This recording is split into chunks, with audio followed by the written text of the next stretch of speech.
c'est devenu un mythe.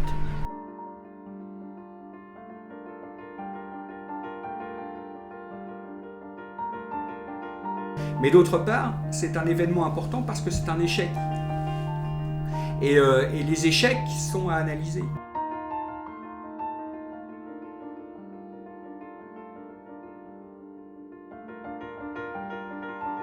Moi, par exemple, je ne crois pas du tout au du passé faisons table rase. C'est un fantasme.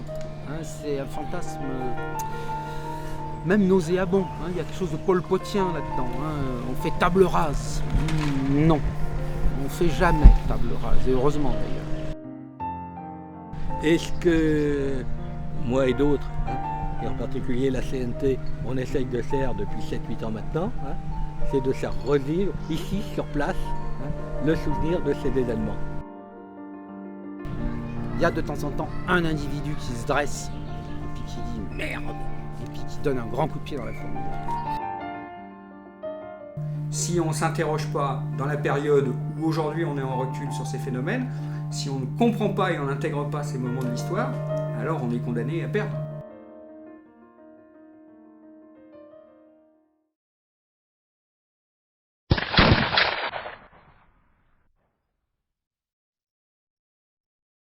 Aujourd'hui, nous sommes sur le site de ce qu'on appelait les sablières de la Seine. Toute cette région, entre Corbeil et Villeneuve-Saint-Georges, était une zone d'alluvion où, à partir du milieu du 19e siècle, on a commencé à l'exploiter d'une manière intensive pour extraire du sable et du gravier, en particulier pour tous les grands travaux de la transformation de Paris par Haussmann. Sur ça se greffe donc l'importance des carrières de la Seine à l'époque pour alimenter les chantiers parisiens, dont le chantier du métro qui est très très important. Donc un sentiment de force chez les ouvriers carriers qui les fait être à l'écoute de façon plus importante du syndicat. Et donc ils étaient exploités parce que les horaires de travail étaient de 12 à 15 heures par jour, 7 jours sur 7. À cette époque-là, la loi sur le repos hebdomadaire existait déjà, mais elle n'était pas appliquée. Sous l'influence en particulier des mouvements socialistes, anarchistes et autres, à partir de 1906, les ouvriers se sont syndiqués. Il y a des gens qui les ont pris en main. Et en particulier, donc, ils ont revendiqué, bien sûr, l'amélioration de leurs conditions de travail. Mais c'est ça la grande originalité du mouvement ici, c'est qu'on a commencé à réclamer le droit à l'expression syndicale. Et donc tout a éclaté au lendemain du 1er mai 1908. Parce que le 1er mai était interdit, bien sûr. Les ouvriers qui faisaient grève le 1er mai étaient débauchés le lendemain. Donc là, à chaque fois début mai, il y avait des grosses manifestations. Là, en mai 1908, surtout qu'à cette époque-là, c'est Clémenceau qui est président du Conseil, qui est en lutte contre la CGT, qui veut lutter contre la CGT qui devient très puissante, le syndicat unitaire depuis 1895, et donc la pression monte. Rapidement, le conflit prend de l'importance, bloque l'ensemble des chantiers, et donc des chantiers aussi parisiens qui utilisent le sable des carrières. La grève éclate le 2 mai, elle se poursuit, donc ils réclament une augmentation de salaire, bien sûr, le contrôle, la limitation aussi des horaires de travail, et surtout l'expression du droit syndical. Et c'est là-dessus que ça a chopé, parce que les patrons ne veulent pas en entendre parler. Et donc si assez rapidement les revendications aboutissent sur les conditions de travail et les salaires, permettant l'arrêt de la grève, le syndicat nouveau donc demande sa reconnaissance dans les relations et les négociations, et c'est la pierre d'achoppement puisque le patronat se refuse totalement à cela. La grève se poursuit pendant un mois, jusqu'au 2 juin, où alors là se produit un incident, à Vigneux où on était ce matin, un accrochage entre gendarmes et grévistes, un gréviste est pris en chasse, se réfugie au milieu de ses camarades dans la salle que l'on a vue ce matin, les gendarmes le poursuivent, essayent de pénétrer, sont refoulés et tirent, il y a 2 morts. L'événement prend de l'importance aussi par sa proximité avec Paris, c'est-à-dire que Les chantiers de Draveil-Vigneux sont tout le bras de la Seine inférieur. Et donc, cette position géographique est d'autant plus problématique pour le gouvernement qu'elle alimente les chantiers de Paris et que permettre que cette grève continue, c'est asphyxier les chantiers de Paris et c'est donc amener la difficulté sur Paris. Et donc la grève va encore se poursuivre 2 mois avec des incidents nouveaux, alors des sabotages, et également des provocations policières, hein, parce qu'on découvrira plus tard que Clémenceau avait sur place un agent qui mettait de l'huile sur le feu. Le fameux provocateur là, se fait arrêter le 22 juillet, que c'est la CGT, la Fédération du bâtiment, elle organise une manifestation de masse. À la manifestation de Draveil, qu'on appellera l'exode de Draveil, qui, à l'appel de la Fédération du bâtiment, rassemble les ouvriers et leur demande de venir manifester sur les lieux de la lutte. Là, on essaye d'arrêter le défilé au niveau d'un pont de chemin de fer, que sont les grévistes, bien sûr. Ils montent sur la voie de chemin de fer, ils s'emparent du ballast pour caillasser les dragons qui sont en dessous. Les dragons chargent le sabre au clair. Ça se termine par des barricades autour de la gare de Villeneuve-Saint-Georges.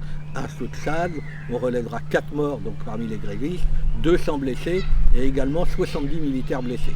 Et donc, mais dès le lendemain matin, que c'est le gouvernement, il débarque au siège de la CGT à Paris et arrête tous les dirigeants qui n'ont pas pris la fuite vers la Belgique pour provocation au meurtre, alors que toutes les provocations sont devenues bien sûr de l'autre côté. Et donc c'est devenu un mythe. Un mythe qu'on a réussi à maintenir jusqu'à la guerre de 14 pratiquement, et qui ensuite s'est développé dans la littérature.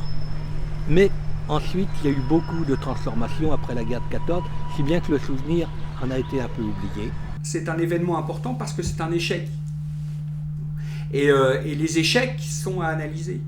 Le fait que cet événement participe au recentrage de l'organisation syndicale sur des positions réformistes doit interroger tous les révolutionnaires sur quelle est l'utilisation d'un certain nombre de concepts liés à la violence, de moyens d'action et de résultats. C'est un moment où les oppositions au sein de la CGT sont fortes, c'est-à-dire que à part la Fédération du bâtiment, qui est la première fédération numériquement, et donc qui est une fédération révolutionnaire, avec des syndicats de terrassiers très très importants, et puis des syndicats de métiers qui ont une conscience révolutionnaire aussi importante.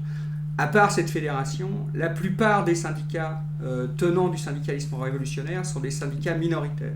En réalité, la Fédération du bâtiment va être prise dans un engrenage qu'elle ne souhaite pas obligatoirement. C'est-à-dire que la Fédération soutient bien sûr le syndicat, mais s'aperçoit rapidement, la Fédération et le bureau confédéral s'aperçoivent rapidement que les provocations policières qui apparaissent lors du conflit mettent en danger l'ensemble de la Confédération. Même si la Fédération du bâtiment sent qu'il y a provocation, ce type d'escalade verbale ou dans les faits de sabotage, etc., est quelque chose qui est revendiqué de façon au niveau de la propagande par le mouvement ouvrier et principalement par la Fédération du bâtiment. Donc tout ça fait que c'est pain béni pour le gouvernement à un moment où il veut faire déraper les choses. C'est aussi ce qui fera que le gouvernement, sentant la faiblesse de la CGT dans son unité et donc l'appui qu'elle peut prendre sur les réformistes à l'intérieur de l'organisation, fera qu'elle criminalisera cette action pour lui permettre d'arrêter le bureau confédéral majoritairement syndicaliste révolutionnaire, l'emprisonner et permettre pendant cet emprisonnement qu'un certain nombre de réformistes accèdent au poste de direction de la Confédération.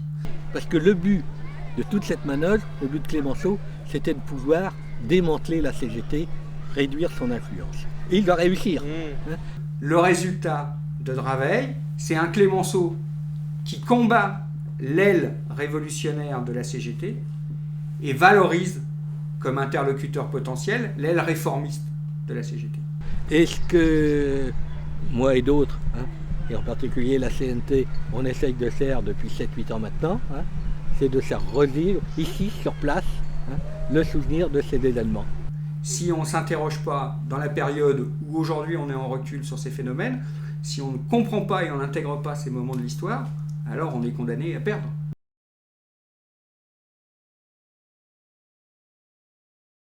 C'est aussi pour ça qu'il nous semble important d'avoir un rendez-vous tous les ans, où tous les ans on n'est pas dans une commémoration d'un mythe, mais où on est dans l'analyse d'un phénomène et dans sa mise en perspective par rapport à l'activité syndicale qui est la nôtre aujourd'hui.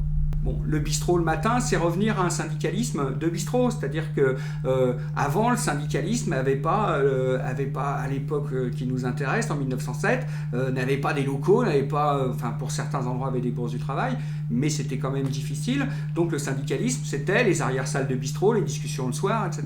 Ce qui explique que le siège du comité de grève ait été dans un bistrot et pas été ailleurs, et qu'on puisse aujourd'hui se dire que il reste le bistrot. Tutte le genti che passeranno, oh bella ciao, bella ciao, bella ciao, ciao, ciao, e le genti che passeranno ti diranno che bel fior, e questo è il fiore del partigiano, oh bella ciao, bella ciao, bella ciao, ciao, ciao, questo è il fiore del partigiano. Morto per la libertà. La deuxième partie, c'était de trouver sur le site des anciennes carrières, c'est-à-dire la base de loisirs sur laquelle on fait cette commémoration maintenant, et le site des anciennes carrières, donc creusé à l'époque et maintenant rempli d'eau pour en faire une base de loisirs, et aussi lutter contre cette image de cette base de loisirs qui correspondrait à une consommation des loisirs comme on l'entend aujourd'hui et qui n'aurait pas d'origine. L'origine, c'est des travailleurs qui ont travaillé, lutté à ces endroits pour en faire un certain nombre de choses.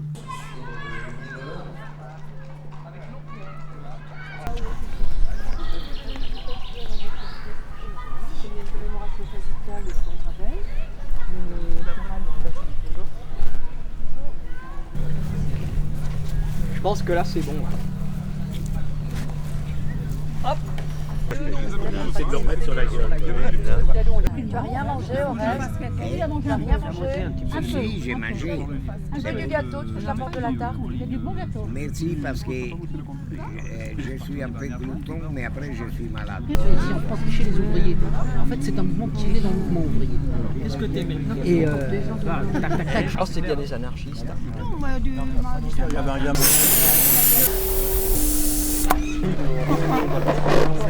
Moi, non, ça n'a pas marché. Si, ça marche. Je suis pour la liste des classes. Merci beaucoup pour le ballon. Vive la révolution sociale. Ça sert à rien. Ça y est, c'est bon. Ça, c'est beaucoup plus tabou que. Non, moi j'ai un ballon. Alors on se rassemble, on revient. Allez, 1, 2. Eh bien, il est arrivé. Le moment important, c'est aussi ce moment de la chorale parce que les chants sont un élément aussi unificateur et l'ont été pendant très longtemps du mouvement ouvrier puisque c'est le partage d'une même culture.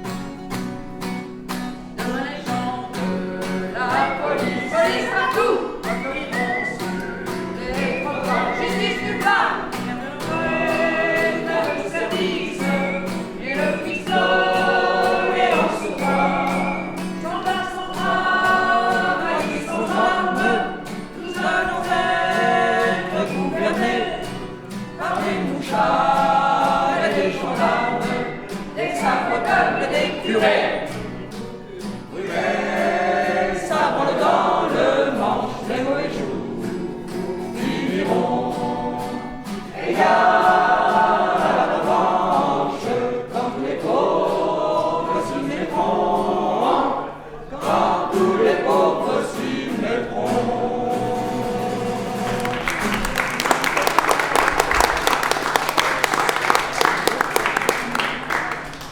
le colloque,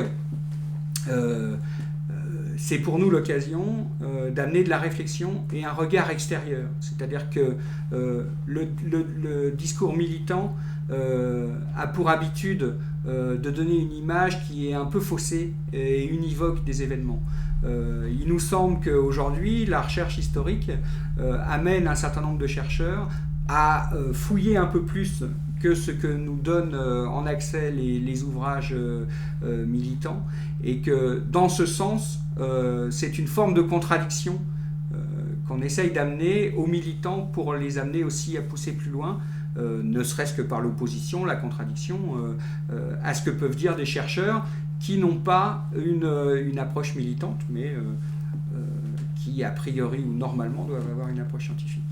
Il y a d'ailleurs une chose qui est assez flagrante, c'est à chaque fois qu'on parle des événements de Draveil-Vigneux, moi je suis de Draveil, donc ça fait quelques années que je participe à ces manifestations, j'ai encore jamais entendu parler d'une intervention de la SFIO de l'époque. Mais je crois qu'en même temps, il faut avoir conscience que, par exemple en région parisienne, il y a une résistance très forte des ouvriers de la métallurgie notamment, devant la montée du bolchevisme.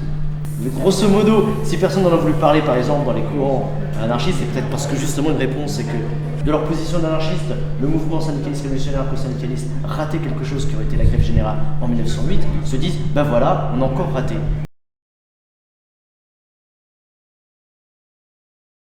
On a pris le thème de la violence parce que quand on parle de mythe dans le mouvement syndicaliste révolutionnaire ou anarcho-syndicaliste dont la CNT se revendique, il y a une fascination sur cette violence. Même dans nos milieux, à la fois, une partie de nos milieux va valoriser la violence, une violence irréfléchie, irrationnelle, etc. Et d'un autre côté, un certain nombre d'adhérents vont dénoncer cette violence, disant qu'aujourd'hui, la violence est un phénomène dépassé dans nos sociétés. Cette réflexion sur la violence est une nécessité. Pour nous, en tant que syndicat ouvrier, à l'intérieur d'une confédération qui ne se pose pas obligatoirement les questions de cette façon. Alors du coup, on va me demander de parler de la violence. En bon analyste, je vais faire un pas de côté, je ne vais pas parler de la violence. Parce que c'est un machin qui s'échappe quand on cherche à le saisir, la violence. Hein. C'est même pas un concept, c'est insaisissable. Un philosophe aurait le même problème que moi pour en parler. On peut essayer de cerner, de tourner autour, d'essayer de tracer les bords. Et moi, ce que je peux faire, c'est essayer de l'aborder par le versant de ce que nous, en psychanalyse, on appelle la pulsion de mort. Et de montrer comment la pulsion de mort, au fond, elle peut être mise au service de la vie. Et qu'il y a ce qu'une de mes collègues que j'aime bien, qui s'appelle Nathalie Zaltzman, a appelé la pulsion anarchiste. Ça tombe bien, il y a la pulsion anarchiste qu'elle a appelée. Cette espèce de pulsion qui fait que dans des situations limites, des situations extrêmes, on va puiser au fond de soi quelque chose de l'ordre de l'éclatement. Les métiers du bâtiment sont des métiers de force physique, donc amènent à une relation au corps qui est très très importante. Donc c'est ce qui explique aussi le rapprochement possible entre ces corps de métier et la violence révolutionnaire énoncée par le syndicalisme. Donc il y a une adéquation entre le mode d'action et les syndicalistes qui la produisent. Il y a de temps en temps un individu qui se dresse et puis qui dit merde et puis qui donne un grand coup de pied dans la fourmilière. Et c'est effectivement quelque chose de l'ordre de la pulsion de mort. Il va casser, il va détruire cet ordre qui est un ordre d'oppression. Et il va puiser en lui du côté de la pulsion de mort.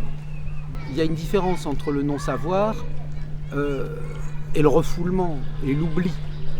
Or, on assiste à un déni, à un oubli massif de tout ce qui était la tradition du mouvement ouvrier.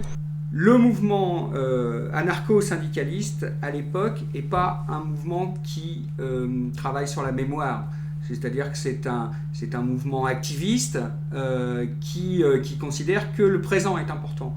Donc qui n'a pas le culte de la mémoire, comme pourra l'avoir le Parti communiste dans son histoire. Donc ces oppositions-là font que cet événement n'est pas un événement qui est mise en valeur par les syndicalistes révolutionnaires ou anarcho-syndicalistes, et qui n'est pas mis en valeur par le Parti communiste, parce que le Parti communiste ne peut pas totalement l'intégrer dans sa culture.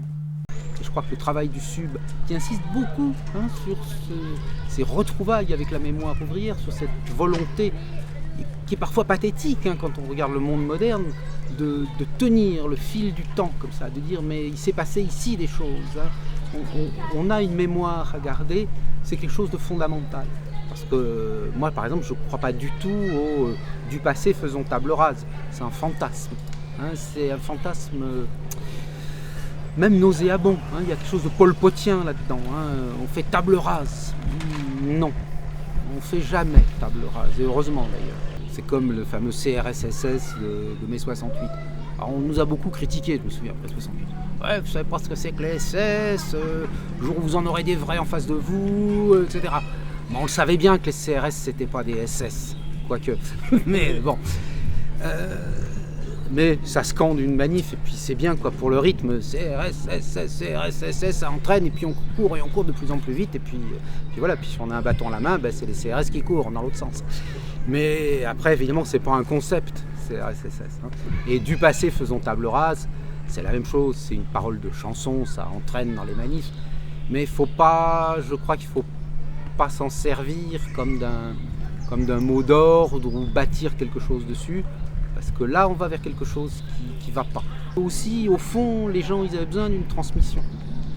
Et cette transmission qu'on peut retrouver dans l'action du SUB aujourd'hui, qui cherche à transmettre quelque chose de la mémoire ouvrière, quand on n'est pas dans la répétition pure et simple, qui est quelque chose là du mortifère, la répétition, il est par contre important d'avoir une transmission, de ne pas penser qu'on vient de nulle part, qu'on est créé ex nihilo, comme ça, qu'on vient d'arriver, ou qu'on est dans l'auto-engendrement. Mais non, pas du tout. On est dans la succession des générations. Et avant nous, il y a des parents, et des grands-parents, et des arrière-grands-parents. Il y a des choses qui se perdent, et il y a des choses qui se transmettent. Et le capital, lui, il a tendance à bâtir toujours sur de la table rase. Le capital, il se renouvelle sans arrêt, sans arrêt, sans arrêt. Et dans le temps d'une vie d'homme, on a vu disparaître tout le décor de son enfance, par exemple. On a vu disparaître des lieux et tout ça. Et c'est quelque chose de douloureux. Mais c'est aussi une volonté de couper le prolétariat de sa mémoire. C'est-à-dire que c'est pas regarder le passé. Aujourd'hui, on peut considérer qu'à Draveil, il y a eu 6 morts dans la classe ouvrière. Les morts sont morts. Je veux dire qu'après Draveil, il y a eu la guerre de 14, et pendant la guerre de 14, la Fédération du bâtiment a perdu beaucoup plus de militants et d'adhérents qu'elle en a perdu à Draveil. Bon. Mais aujourd'hui, l'ensemble de ces événements fait la conscience collective, c'est ce qui nous semble primordial. Parce que la mémoire, ça sert aussi à ne pas répéter les conneries. Parce que des erreurs, le mouvement ouvrier, il en a fait. Il s'est engagé dans des impasses, il y a eu ces erreurs, il faut pouvoir les analyser et aller plus loin. De là, c'est indispensable la transmission, le passé. Et voilà pourquoi je pense que l'histoire de la table rase, c'est un fantasme plus qu'autre chose.